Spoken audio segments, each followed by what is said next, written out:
got over $40 trillion of national debt.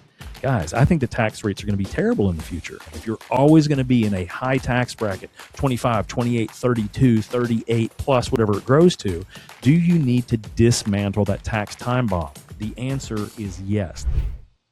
'Tis the season.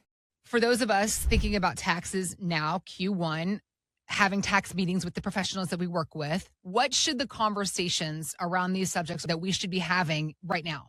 Yeah, so the tax discussion often happens exactly when we think it's not happening. So believe it or not, this beginning part of 2026, this is really not talking about the taxes that you're trying to hopefully save from last year. Sadly, that bird has already flown the coop. So 2026, the beginning of the year, you should be talking about tax strategies of how you're going to manipulate your earnings or your income or your tax favored investments over the course of this year.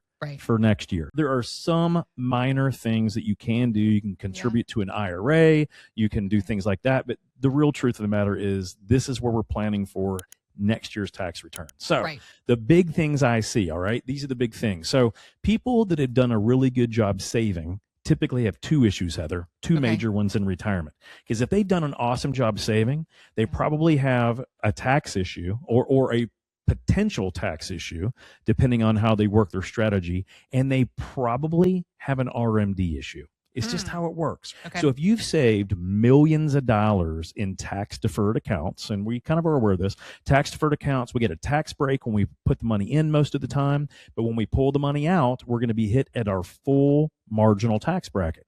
So many of us, when we were working, putting money away into our 401k and IRA, we were getting a 22% tax break or a 25% tax break on that money that we were contributing to that 401k or that IRA. Not bad. And if we were high wage earners, hopefully we got a 30% tax break or so forth. If you are a multimillionaire, what you're saying is, John, this is awesome. I've deferred all this tax. But as I'm looking at it, I'm going to have a $227,000 RMD starting in a couple years. And I'm like, congratulations. Welcome to being successful. This is what the United States, this is all of that capitalism, right? That capitalism out the yang, and then you get kicked right in the backside when this stuff happens. So we put money in, let's say we put in $10,000 over the years, just simple math, we were in the 25% tax bracket.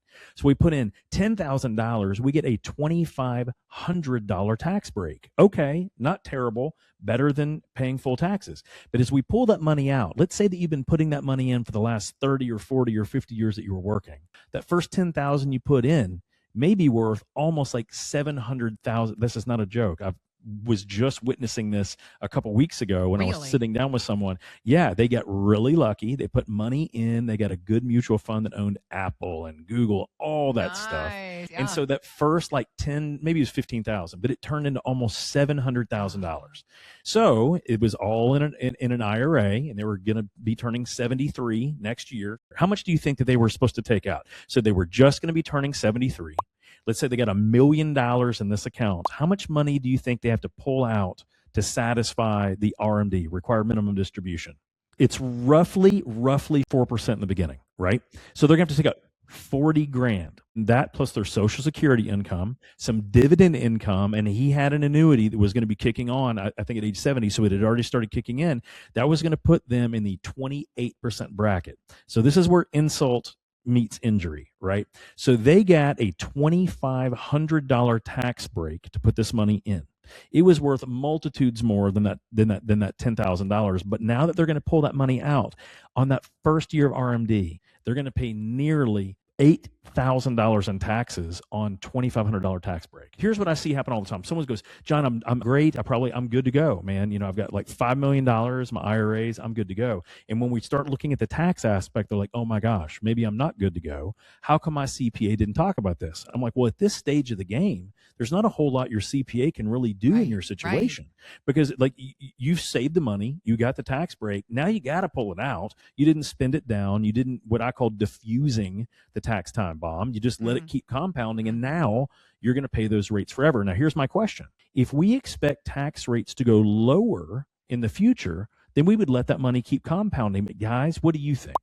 Do you think that we're in a good tax situation now, or do you think it's going to be worse in the future? Because that's what I kind of think. When you got over $40 trillion of national debt, and we're still running deficits in the ordinary year on our budget, guys, I think the tax rates are going to be terrible in the future. So the question is, what are your game plan? If you're always going to be in a high tax bracket, 25, 28, 32, 38 plus whatever it grows to, do you need to dismantle that tax time bomb? The answer is yes. That was a rhetorical question. If you're a millionaire, believe me, mo money, mo problems. We need to find out, how do you keep mo of that money in your pocket and out of the government? So here's what that typically deals with. We have to use it bracket bumping. We may want to understand our marginal gap when it comes down to our marginal tax rates. We have to understand RMD restructuring and, frankly, dismantling tax deferred accounts. Those are all strategies that we use in our office so that we can understand, hey, is there a way to effectively game the system so we can spend the least amount of money in taxes, maybe not just this year, but over the next 5 or 6 years, as we dismantle all of those tax obligations to the government and do it cheaper than we expect to happen in the future. So Heather, when we actually do this, and we use this through either charitable donation planning, trust structures, RMD structured planning, dismantling, or asset shifting, when we look at all these things, the average bear can save hundreds of thousands of dollars in taxes over what we expect to be their normal lifetime, right? And if you've got multi-million dollars, multi-millions, 5, 6, 7, 8 million, that's mostly in tax deferred accounts, there are so many strategies you need to consider. Doesn't mean you do them. Doesn't mean any of them are perfect. It's not like a product you buy. It's a strategy. But if you utilize these guys, it may be millions of dollars you're saving the next generation or a surviving spouse or whatever it is. That's your money that you worked for. Why on earth would you want to give it up? And people do it, frankly, just because they don't know the difference. They assume they're good because they get $5 million in their IRA. Hey, John, I'm good. More power. Love it. I hope you are good. But if you don't know those strategies, or your CPA has said, I don't know if that's right for you, just do the math. Believe me, I know it's a 4-letter word, but so is fine. If you ask anyone how they're doing and their word is fine, that's not really what they want. They want to say, today and this week has been a dumpster fire. I cannot believe that I even bothered to wake up this morning.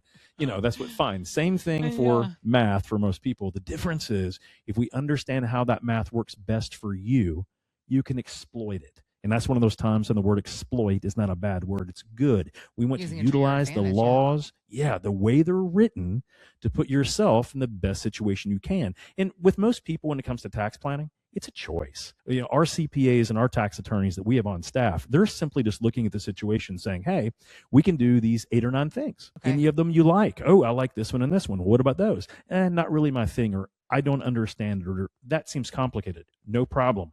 Don't use them, but you always want to make sure you have the exposure, because over time, and this happens to me, right? Happens with everyone, but over time you're like, oh my gosh, they did say that a year and a half ago. I just didn't understand what they were talking about. Oh my gosh, I should have done that. The point is, it's never the wrong time to make a great decision. So if you don't know how to exploit or to use this current tax code in your favor at the beginning of this year, give yourself this whole year to make it up for what you should have done last year. But I'd start now. If you want a second opinion on how you can make your tax structure the best part of 2026, give us a call.